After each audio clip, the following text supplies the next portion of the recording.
As one of the largest energy consumers, the federal market is an absolutely critical market to pay attention to. There is a heavy push driven by policy and funding to implement decarbonization, electrification, resiliency, and energy efficiency projects. Federal agencies look to partner with ESCOs, leveraging energy savings performance contracting or utility energy services contracting to modernize aging infrastructure, implement renewable energy sources, and adhere to strict environmental regulations. The National Association of Energy Service Companies, also known as NAESCO, recognized the need for its members to get exposure to the activity happening within federal agencies. Annually, NAESCO hosts a one-day event that takes place in Washington, D.C. that brings together federal government officials, energy service companies, and suppliers to discuss the outlook of energy efficiency and infrastructure in the federal market. NAESCO just recently held its 2024 workshop. In today's Industry Insights, I'll be chatting with NAESCO Executive Director, Dr. Timothy Unruh, about some of the findings from this year's workshop. So at the workshop, we heard of some challenges agencies are facing with performance contracting. Two headwinds that were shared that ESCOs could impact were one, low-hanging fruit projects drying up, and two, decarbonization energy conservation measures, also known as ECMs, being too expensive. Can you share some insights into how ESCOs can help agencies with these two challenges? Actually, these 2 points are the same kind of issue. Low-hanging fruit projects drying up and decarbonization and conservation measures being too expensive.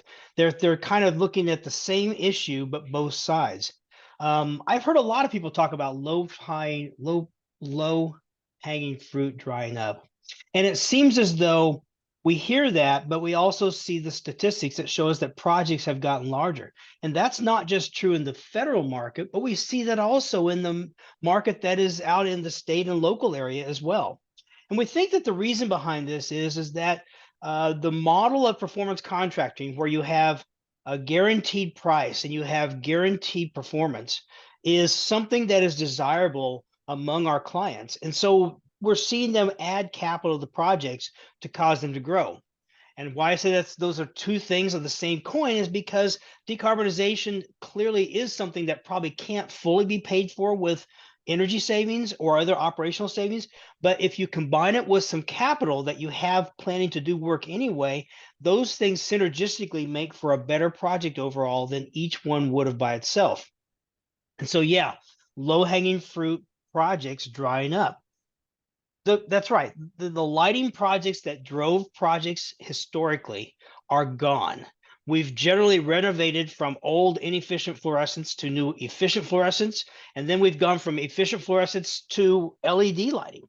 And that savings margin has decreased very, very much for the lighting projects. But there's other things that do provide energy savings and more so operational savings at a site that are driving the projects. And we're seeing capital being combined, where it's maybe some of the new money coming out from the federal government that's being applied to projects. The FIMP affect program is a great example of that. Or there's other things that are coming in, providing additional items into a project. One of the things that was mentioned at our federal workshop recently was by Kermit Rockwell. He mentioned that when we put together projects, we need to make sure that we structure them so that they can be modified.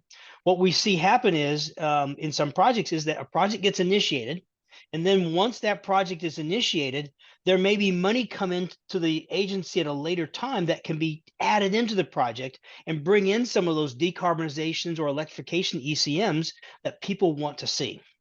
The workshop also offers a really unique opportunity to hear directly from leaders of federal agencies engaged in performance contracting projects.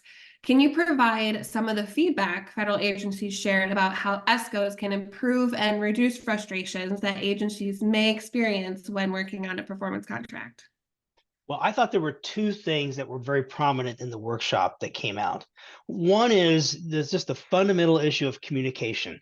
Just make sure that the communication lines are open. Nobody wants to find out late in a project there's a problem. Nobody wants to find out late in a project that there's some issues going on. And we also want to find out as we go along to develop in a in a comprehensive fashion and integrated approach where we're working together. And communication is the core of that. Make sure everyone knows that you need to say what's on your mind, say what your concerns are, make sure that we can work through those things so that by the time we get to contract signing, we have a project that is thoroughly vetted and everyone has voiced their concerns, and we can move forward with a clear construction project. But the other side is interesting, is measurement and verification was a common thread.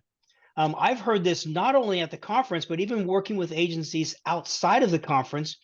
It seems as though measurement and verification, while sometimes is discounted in its value, still seems to have a strong driver from the federal agencies in knowing that their projects perform.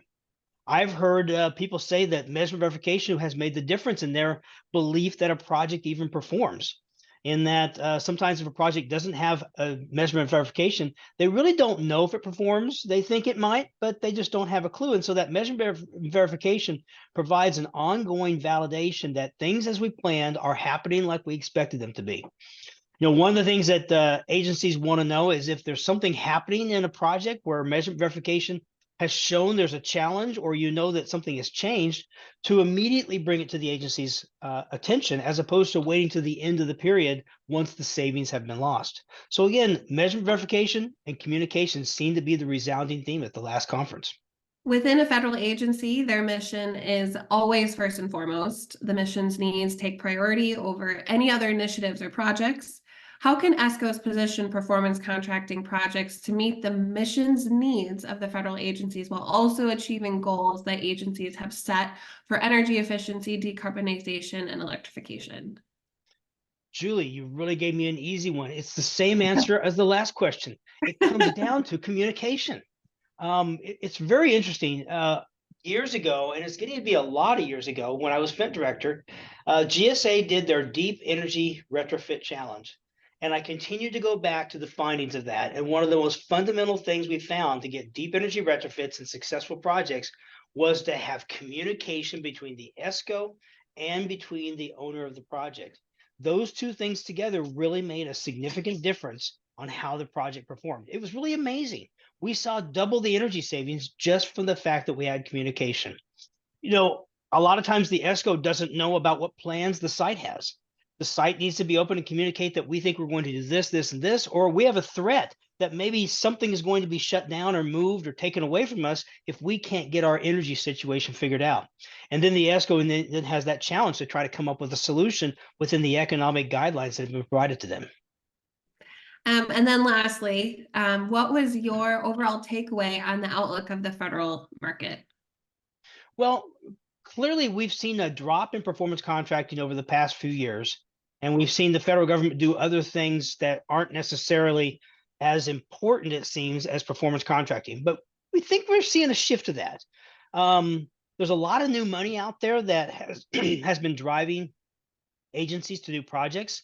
And one of the interesting things is it's beginning to be clearly recognized that that money can be combined with a performance contract to get a leveraging effect. Again, that synergy, that A plus B equals more than just A plus B, and we can get something greater out of the project if we combine all of our money into one effort. We saw that Oak Ridge was reporting there's an increase in the pipeline from December 21 to December 23. FEMP reported that they've already achieved more new starts in the previous 3 years than what they had before. So we're seeing some work come out of it. There seems to be some excitement from some of the agencies that they're moving forward and they're going to make some things happen. But of course, we'll see as the projects actually come out and get signed, because that's really what we seek, is we seek to see the projects go all the way through development and get that signature. Unfortunately, with performance contracting, it is a long development time. They're very comprehensive projects. They're happening in existing facilities. So you have all the types of things that you in existing construction where you don't necessarily know everything that might be behind that wall when you start tearing it down.